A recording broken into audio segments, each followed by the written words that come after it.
Today I'm making a quilt with no pattern, no binding, and no batting. It's going to be the easiest beginner quilt ever, a quilt anyone can make in no time. This is my biggest challenge yet. Luckily, I've got Mrs. Quilty who has partnered with me for this video to help me out. They sent me a box with some of the most beautiful fabrics I've ever seen. Mrs. Quilty is a subscription box that delivers surprise quilting goodies to your door every month. You get a box full packed with beautiful fabrics and a magazine with templates and projects for all skill levels. Every box comes with new colors and patterns, plus free gifts to use in your quilting projects. This is a lot of fabric right here. They feel very soft, definitely 100% cotton. You know, I have been a huge fan of Mrs. Quilty ever since the first box, and I end up using their fabrics for most of my projects. Each box has a theme with unique projects. I love the selection of colors and patterns. They always work incredibly well together. Just look at these. These are absolutely awesome, so soft, and I already have a top 3. Let me show you. So, this one, look at these. How cute is this? I had to. Pink and gray, yes please. And this one, it's so simple but so classy. I cannot wait to cut into these. I need 3 4-inch squares and 3 2-inch strips from each one of these beauties. 12 fat quarters is a lot of pretty fabric to play with. I am not sure I'll be able to stop, but we'll see how this goes. So how does a no pattern work for a quilt? Well, it's the ultimate free flow project really. We just take the fabrics and randomly combine them as we sew. No need to even organize them before sewing. As long as the center square isn't the same fabric as the strips around it, we're good. Not all fabric would work for this because if you pick random fabrics, you may end up with pretty weird combinations that stick out from the overall pattern like a sore thumb. So watch out for that. Now, we just add the strips around our square, nothing too complicated. Pretty much anyone who's ever tried sewing with a sewing machine will be able to do this. Quilting, particularly easy flowing projects like these, gives us so much more than just a pretty quilt at the end of it all. It really is all about the process. For one thing, it always leaves me in the best mood. I used to say, I don't need therapy, I just need to quilt. Every time I sit at my table and go through the steps of creating a quilt, I feel the stress just melting away. If I'm having a bad day, quilting just gets me so relaxed. I go from a bad mood to happy like this. Does this happen to you too? Plus, by the time I'm done, regardless of how wonky my quilt is, I always feel so proud of what I've achieved. I did it from start to finish. I created something unique.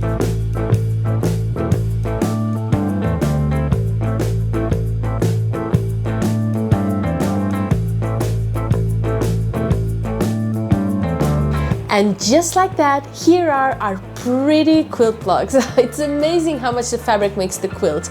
If you use gorgeous fabrics like these right here, a simple pattern is all you need. Can I make different patterns with this? Let's find out.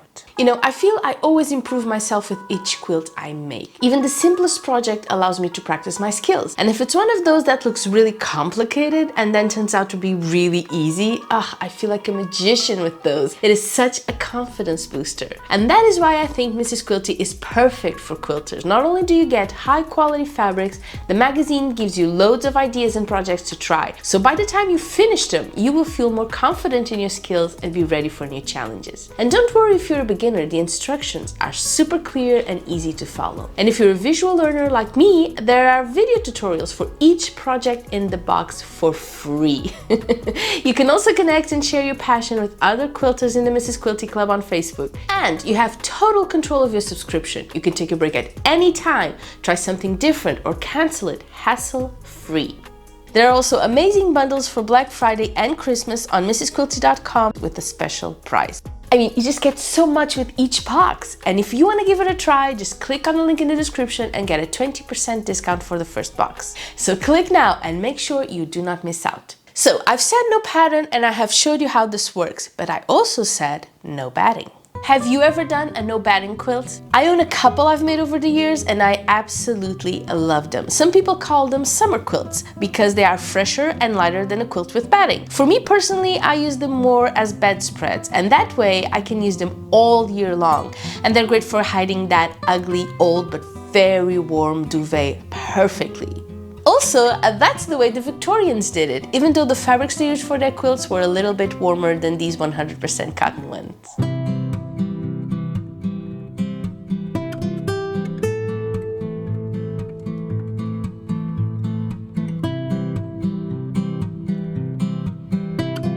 So yeah, you can make a quilt with just the top and the batting, and that's exactly what we're doing here today. Just make sure you pick a fabric that isn't too colorful in order not to show through the top fabrics. That would ruin the whole thing.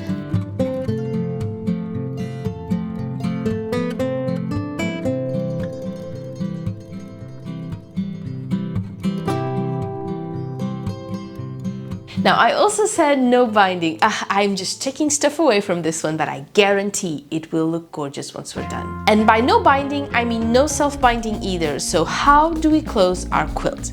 Binding can be a little nerve-wracking for beginner quilters. You know, those mitered corners even scare me sometimes. It's like it depends on my mood. If I'm in a good mood, it goes well. If I'm in a bad mood, all hell breaks loose. A no binding quilt is a much quicker and simpler option to work with. And if you've ever watched any of my blanket videos, you know what a no binding solution means. That's how I usually finish my synthetic lamb's wool blankets.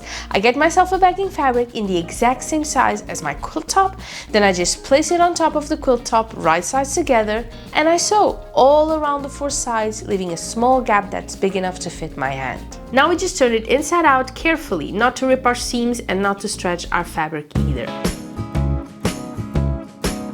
And this is what we have. Let's press it all into place.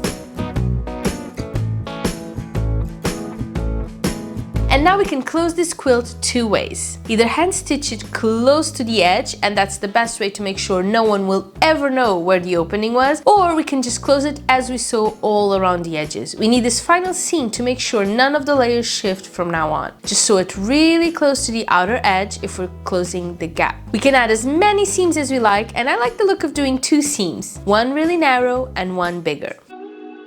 Now, one thing a no batting quilt really needs is some quick quilting. You can add some random straight lines, you can do free motion quilting, you know, whatever you prefer. I am keeping it simple, but I do advise you do not skip this step unless you're working with a really small piece. Quilting is what makes sure our quilts last for generations. It's what keeps the fabric from tearing, so it's definitely worth the trouble. And I couldn't do quilt as you go for this one because there was no backing fabric or batting to work with. And that's it, a no pattern, no batting, and no binding quilt as promised, looking absolutely perfect. Ah, look at that. We did that. How perfect does it look?